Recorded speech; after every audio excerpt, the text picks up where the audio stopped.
Hello and welcome to my first book review of 2024. Today, I want to talk to you about Lola on Fire by Rio Youers. This novel is a crime thriller that came out in 2021. I picked it up 2022 from VJ Books, nice little signed remainder copy, and I'm amazed that this novel hasn't been more popular. Uh, it's got like under 1,000 reads or under 1,000 ratings on Goodreads. But man, this was like a high octane thriller. This should be like a bestseller. This should be a very, very popular novel. Man, I don't know what's up with that. I have not read anything by Rio Yours. I know he did the adaptation of Sleeping Beauties by Stephen King. I believe he's more horror themed. I know his novel Westlake Soul was published by SST Publications. But if you read his other novels and said, oh, I like kind of that science fiction horror, fantasy horror, this is not it. This is a crime thriller through and through. But it is such an engaging and fast paced crime thriller. First of all, ignore the blurb on the inside. I mean, the blurb on the inside does give you a decent summary, but there's a detail in there that I think is kind of a spoiler with the relation between two characters. I didn't like it. I think you should ignore that. All you need to know is Lola on Fire is one hell of a fast-paced novel. Lola starts off with the unstoppable Lola Bear, which is a prologue. Lola Bear is a mob enforcer. She works for the mob, and she starts off in a high octane 1993 shootout where she's taken down some higher ups, and you're hitting the action right out of the gate. She's trying to get out of the business. She's trying to get some revenge on her way out. And then you're going to jump forward to present day where you are suddenly no longer with Lola Bear. You are now following Brody Ellis, a down on his luck young man who is going to rob a convenience store. He is very down on his luck. He had some family tragedy. He's trying to take care of his sister, get her medication she needs. So he decides to rob a convenience store. And because he's had bad luck, and the bad luck continues, the robbery doesn't go as he planned. I mean, yeah, he gets the money, but he kind of forgets an important detail, aka his wallet. If there's one thing you should not leave at a crime scene, it's your wallet.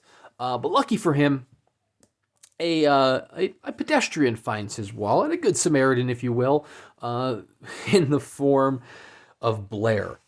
However, Blair has taken finding this wallet as an opportunity to hire Brody in a way, or more blackmail Brody. She wants him to do a job for him, and if he does the job well, he'll get his wallet back. If he doesn't do the job, she's going to hand the wallet to the police. Let's just say the job doesn't go according to plan, as you would expect these things to do. And suddenly, Brody finds himself on the run from some very bad people. Him and his sister are off on the road trying to escape. I don't want to say fight for survival, because between the options of fight or flight, they definitely want to go the flight route. Some very, very bad people indeed.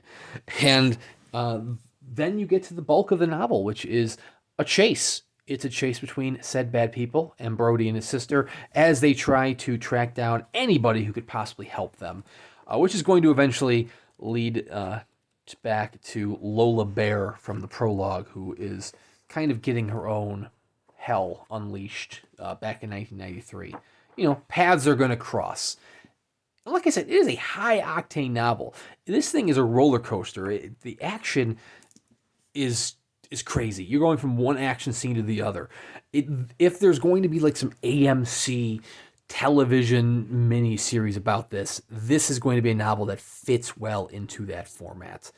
And that's why it's surprising that this wasn't... I mean, I don't know if this was a bestseller. I shouldn't say it wasn't a bestseller.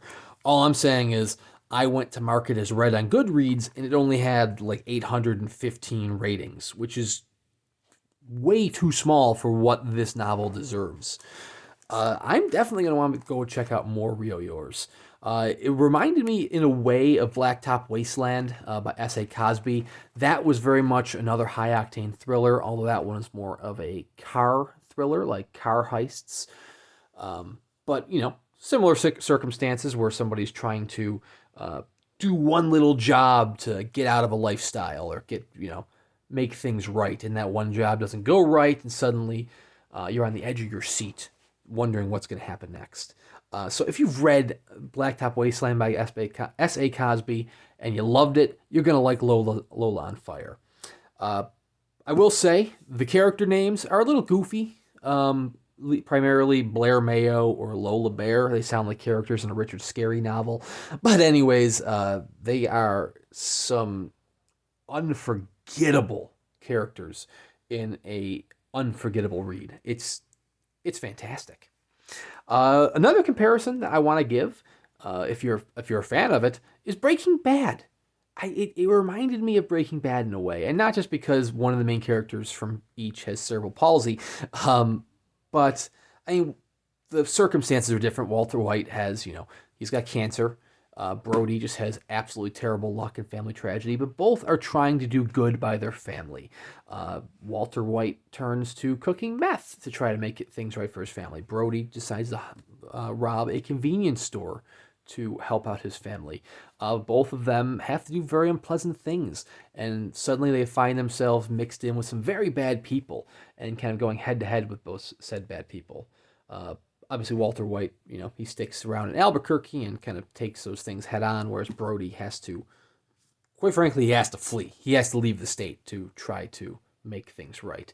But both of them have the same kind of intensity. So if you like Breaking Bad and you're like, man, I want a novel that has the highs of Breaking Bad without the meth, and the absolute, I guess Breaking Bad has action. I was going to say it's not necessarily an action series, but it has moments of action with those episodes. If you like Breaking Bad, you'll probably like Lola on Fire. It's a very easy read, very quick read. I mean, we are, just under 400 pages, but it's one that you're not going to want to put down. And it was one hell of a way to start 2024. So anyways, if you're looking for a great read, check out Rio Youers. Check out Lola on Fire. You should be able to pick it up anywhere books are sold. I mean, this is just a William Morrow hardcover, so it's got a main publisher. It's not like it's an indie title. As far as I'm aware, there are no small press editions of Lola on Fire, but I hope that changes.